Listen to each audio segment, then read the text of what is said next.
নমস্কার বন্ধুরা, শিল্পীর ঘরকন্যায় স্বাগত। আরও একটি নতুন রেসিপি নিয়ে চলে এসেছি। আজকের রেসিপি ফুলকপির কোরমা। কিভাবে বানাতে হবে দেখে নিন। আমি এখানে ফুলকপিগুলোকে কেটে নিয়েছি। এই ফুলের অংশটা নিতে হবে এবং ডাঁটাগুলোকে কেটে বাদ দিয়ে দিতে হবে। আমি এইভাবে কেটে নিয়েছি। এবার একটি পাত্রের মধ্যে জল নিয়ে 5 মিনিট আমি রেখে দেব ফুলকপিগুলো। এবং মশলার জন্য নিয়েছি 1 চামচ চালমগজ এবং 2 চামচ টক দই, 7-8টা কাজু, 1 চামচ পোস্ত মিক্সিতে বেটে নেব। এবং নিয়েছি একটি পেঁয়াজ বাটা, 1 চামচ রসুন বাটা, 2 চামচ আদা বাটা। ফুলকপিগুলোকে ভাপিয়ে নেওয়ার জন্য এখানে জল আমি ফুটিয়ে নেব।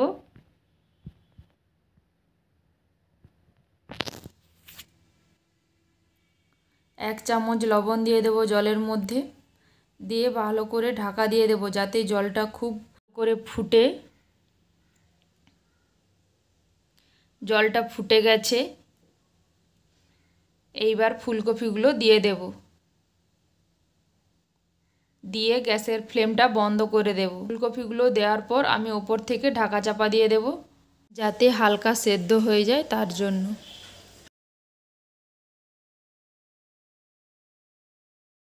রান্নার মধ্যে ফুলকপি খুব বেশি সিদ্ধ করার দরকার নেই, হালকা সেদ্ধ হলেই হবে, কারণ মশলা কষানোর সময় ফুলকপি সেদ্ধ হয়ে যাবে মশলার মধ্যে, তাতে টেস্টটা খুব ভালো আসে। 5 মিনিট হয়ে গেছে, এইবার আমি ফুলকপিগুলোকে ছেঁকে নেব। এবং আমি কড়াই গরম করতে দিয়ে দিয়েছি।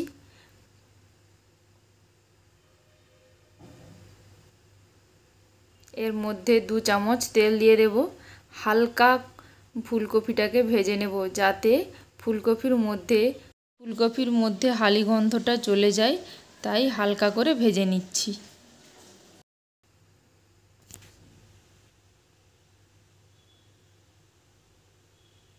এইবার আমার ফুলকপিগুলো ভাজা হয়ে গেছে, আমি একটি পাত্রের মধ্যে তুলে নিচ্ছি।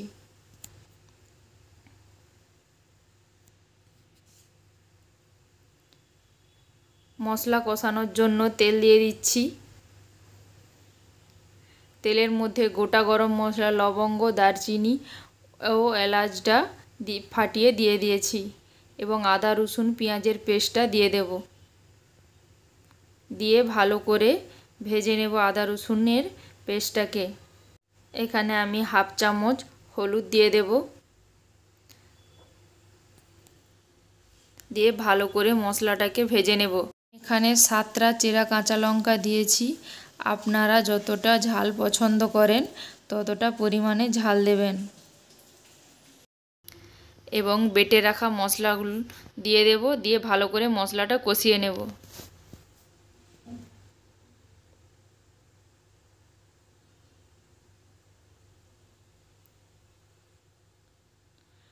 মশলা থেকে তেল ছেড়ে দিয়েছে, এইবার অল্প পরিমাণে জল দিয়ে কষিয়ে নেব মশলাটাকে আরেকটু ভালো করে। কোনো রান্নায় যত ভালো করে মশলা কষানো হবে তার টেস্টটা আরও খুব সুন্দর হয়। এখানে আমি পরিমাণ মতো লবণ দিয়ে দিয়েছি। এইবার আমি ফুলকপিগুলো দিয়ে দেব, দিয়ে কষিয়ে নেব।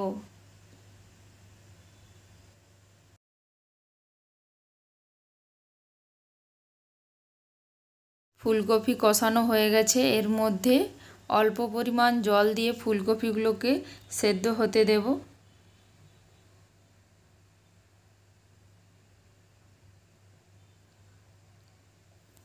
এবং ফুলকপির জল ফুটে উঠেছে, এর মধ্যে 1 প্যাকেট আমল দুধ দিয়ে দেব।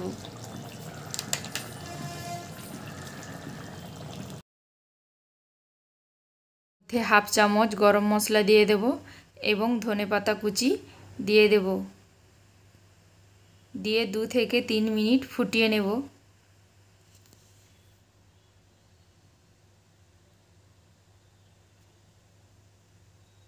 কোরমা হয়ে গেছে, এর মধ্যে 1 চামচ ঘি দিয়ে 2 থেকে 3 মিনিট ফুটিয়ে নেব।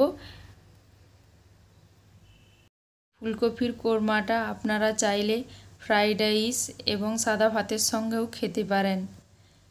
আমার ফুলকপির কোরমা একদম রেডি। একটি পাত্রের মধ্যে আমি তুলে নেব।